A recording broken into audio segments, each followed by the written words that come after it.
Hi, and in this encore, we take a look at some of the truly great movies we've reviewed this season. Yes, I'm talking about 12 Angry Men and Elmer Gantry, and 2001: A Space Odyssey and The Graduate.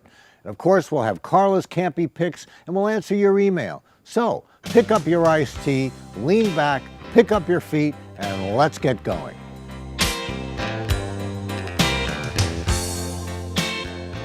Now we turn to our classic movie, and this one's all about the actors and the story. Of course, you need a good script, a good director. This film had the great Sidney Lumet directing and all that. But when you get down to it, a movie comes down to great acting and a great story, not special effects, monsters, or lavish sets. The movie is 1957's 12 Angry Men. I'm just saying it's possible. And I say it's not possible. I want you to watch this because I don't want to have to do it again. I'll make myself about 6 or 7 inches shorter, okay? It's about right, maybe a little more. Okay, a little more.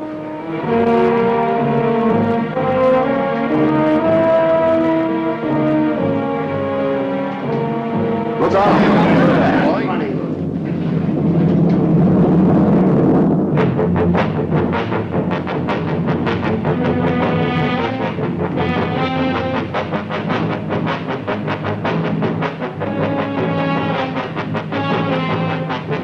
Here's what I think happened. How can he be positive about anything? I don't understand you people. I mean, all these picky little points you keep bringing up, they don't mean nothing. And boy, did this film have the cast. Henry Fonda is juror number 8. Do you know he didn't win an Oscar until On Golden Pond, about 25 years after starring in this movie? Tell me that's not unbelievable. Lee J. Cobb. I love Lee J. Cobb. Marty Balsam, E.G. Marshall, Jack Klugman. Oscar Madison was also a fine dramatic actor. Jack Warden and Ed Begley. On the surface, the movie's about one juror, Fonda, who's at first the lone holdout for not guilty in the murder trial of a Puerto Rican kid from the slums of New York, and the other 11 jurors who finally come around to his way of thinking. But it's about so much more than that. I don't understand you people. I mean, all these picky little points you keep bringing up, they don't mean nothing. You saw this kid just like I did. You're not going to tell me you believe that phony story about losing the knife and that business about being at the movies? Look, you know how these people lie? It's born in them. I mean, what the heck? I don't have to tell you. They don't know what the truth is. And let me tell you, they don't need any real big reason to kill someone either. No, sir. They get drunk. Oh, they're real big drinkers, all of them. You know that. And bang, someone's lying in the gutter. Well, nobody's blaming them for it. That's the way they are, by nature. You know what I mean? Violent. Where are you going? Human life don't mean as much to them as it does to us. Look, they're lushing it up and fighting all the time, and if somebody gets killed, so somebody gets killed, they don't care. Oh, sure, there's some good things about them, too. Look, I'm the first one to say that. I've known a couple who were okay, but that's the exception, you know what I mean? Most of them, it's like they have no feelings. They can do anything. And look at how the jurors reacted to what's going on. This movie's about prejudice and how you deal with it, about one man standing on principle in the face of pressure and tremendous discord and enmity. Conflict, about 12 personalities, their reasoning and the conflicts in their lives that cause them to come to the conclusions they do. One strange thing, especially nowadays, no women on the jury. This movie had basically only one set, the jury room. In fact, all but about 4 minutes of the movie's in the jury room. So that leaves the actors to do their thing, and boy, do they. It's a great, intense movie that really everyone should enjoy.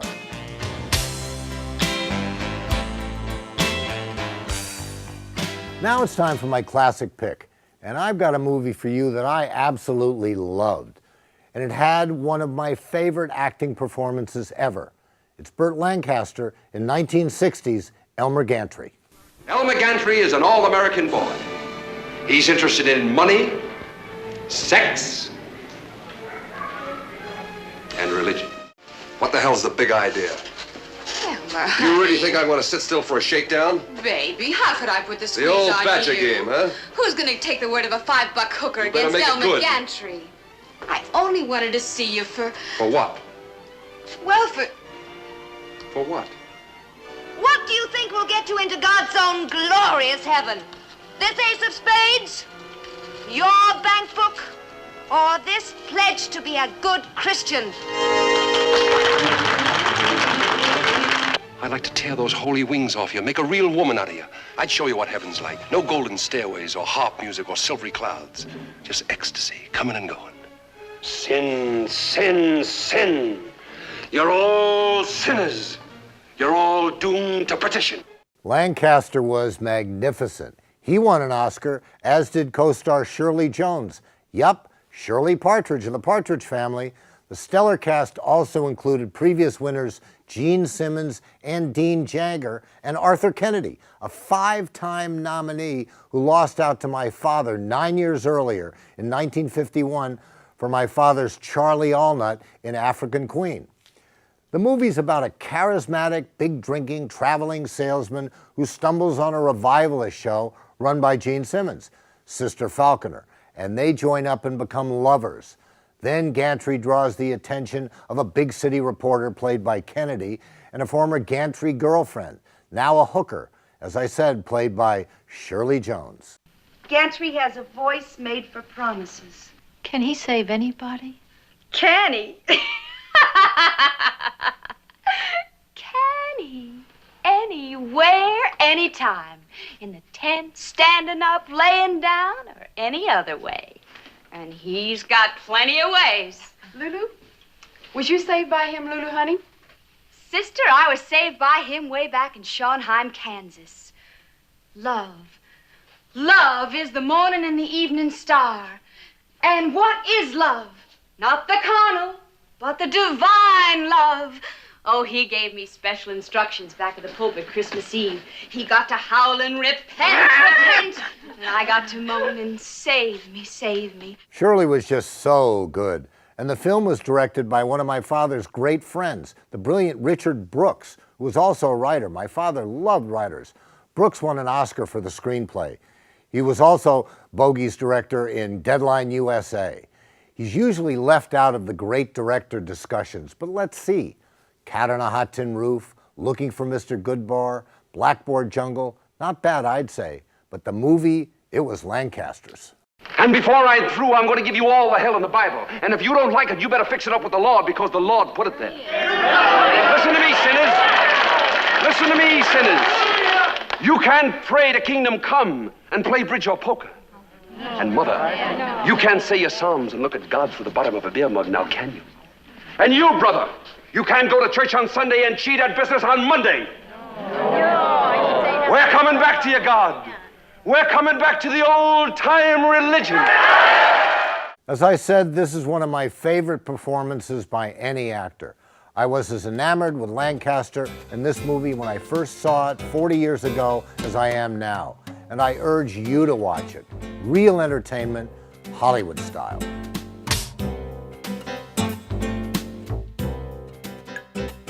Now it's that time to dip into the Bogart on Movies mailbox.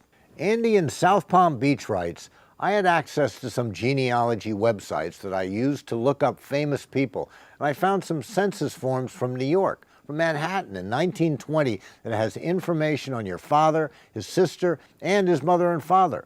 I thought you might get a kick out of these. Andy, this is great, and I really appreciate it. Unfortunately, the quality of these old forms is not good enough to show on TV, but again, I really appreciate your sending them to me. Now, Curtis in Lake Worth writes, love your show, and I particularly enjoy your real hits. How do you pick them? Some are really classics. Well, Curtis, I just look for movies that I liked growing up, ones that most of you have probably seen, but maybe not for a long time. I look for movies that are timeless, that are entertaining, and definitely worth another look. Oh, and by the way, thank God for your lovely wife, Mish, who makes me look good on every single show. You can email me, send me your comments and questions to stevebogart@wxel.org, and include your name and your hometown.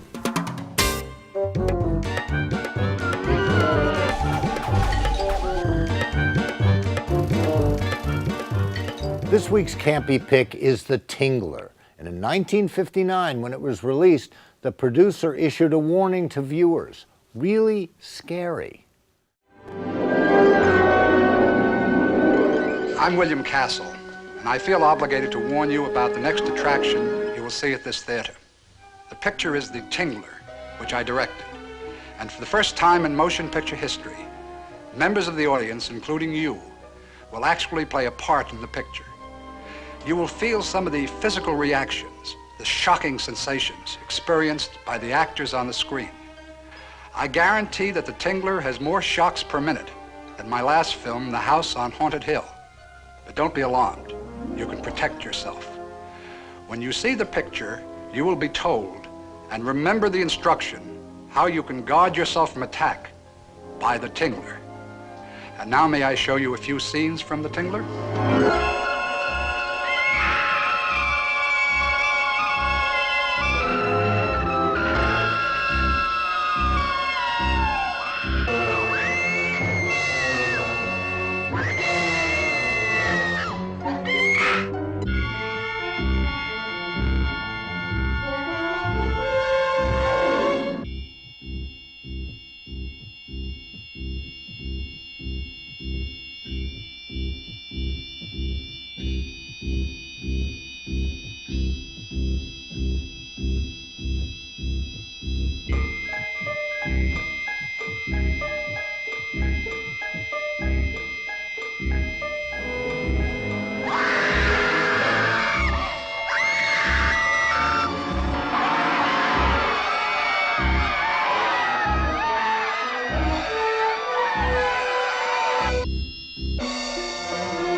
You can imagine the auditions for this one. The loudest screamers got the parts. That's showbiz.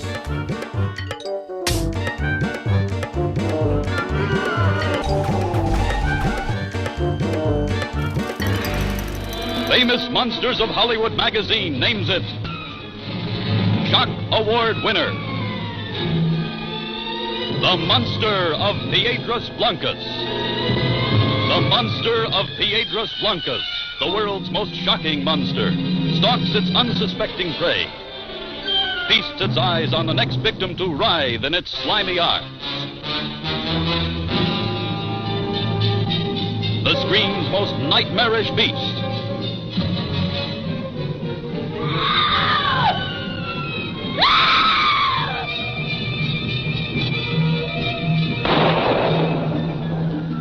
A claw-fingered, scaly-skinned, half-human crustacean, turning a lonely lighthouse village into a frenzied bedlam of blood-curdling horror. Never have you known such cringing terror, such drawn by love to the forbidden cove of the sea monster, then trapped in a torment of unendurable suspense.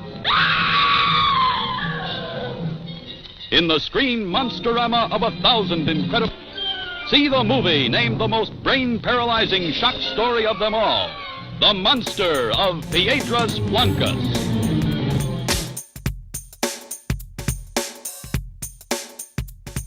Now it's time for my pick, and we're going to go back to 1968 and a movie we all flocked to see that spring, Stanley Kubrick's magnificent epic, 2001, A Space Odyssey.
The film, co-written by Kubrick and the great sci-fi writer Arthur C. Clarke, was in its simplest form about the dawn of man to the space exploration age. The space exploration age? We hadn't even landed on the moon when this came out. But its themes are all about life, technology, and E.T. It starred Keir Dullea and Gary Lockwood, but there really isn't much dialogue. And no offense, but the film overpowers the actors, and it's supposed to. Kubrick wanted this to be a non-verbal experience, and it was, with an unforgettable, otherworldly soundtrack. By the way, none of it written for the film, but instead put together with already existing classical music pieces, including Johann Strauss's Blue Danube Waltz, and iconic visuals like the encounters with the big black monoliths, the man-apes learning how to use the bone, remember that, as a tool and a weapon? And how about the rogue computer, HAL 9000, that some 30 years before computers even began their rule over our lives? Open the pod bay doors, Hal. I'm sorry, Dave. I'm afraid I can't do that. What's the problem? I think you know what the problem is just as well as I do. What are you talking about, Hal? This mission is too important for me to allow you to jeopardize it. I don't know what you're talking about, Hal. I know that you and Frank were planning to disconnect me, and I'm afraid that's something I cannot allow to happen. All right, Hal. I'll go in through the emergency airlock. Without your space helmet, Dave, we're going to find that rather difficult. Hal, I won't argue with you anymore. Open the doors. Dave, this conversation can serve no purpose anymore. Goodbye. Hal? Hal? Hal? Can anyone say prescient? Behind it all is the great Stanley Kubrick. Maybe great isn't enough to describe this director. Spartacus, Dr. Strangelove, Clockwork Orange. Oh, he didn't win Best Director for any of those either. This film influenced the like of Spielberg and George Lucas, as well as a generation of young people, including me. You should see it. If you've seen it before, see it again.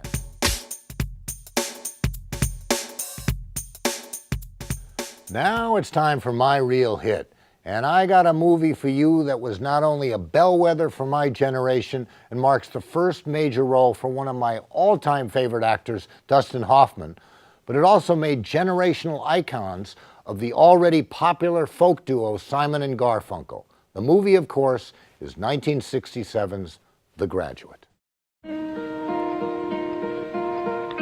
Hello, darkness, my old friend.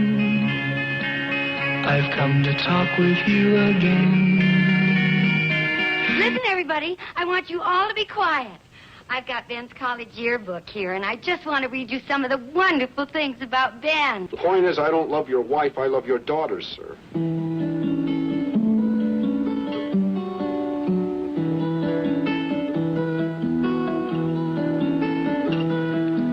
Are you going to Scarborough Fair? I want to ask you a question, and then I'm going. From him? No. I want to know why you're here in Berkeley. Is it because I'm here? Well, look, I love you. Parsley, sage, rosemary, and thyme. Will you marry me? We're getting married tomorrow. Why don't you just drag me off if you want to marry me so much? You can't stop me from seeing her, Mrs. Robinson. I'll find her. Sorry we won't be able to invite you to the wedding, Benjamin, but the arrangements have been so rushed.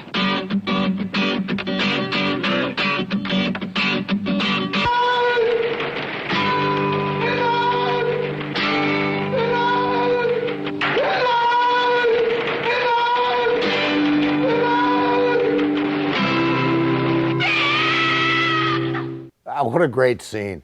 The movie's about college grad Benjamin Braddock, who's seduced by an older woman and falls in love with her daughter. Mrs. Robinson, you're trying to seduce me. Aren't you? Have you gotten to the room yet? I haven't, no. Do you want to?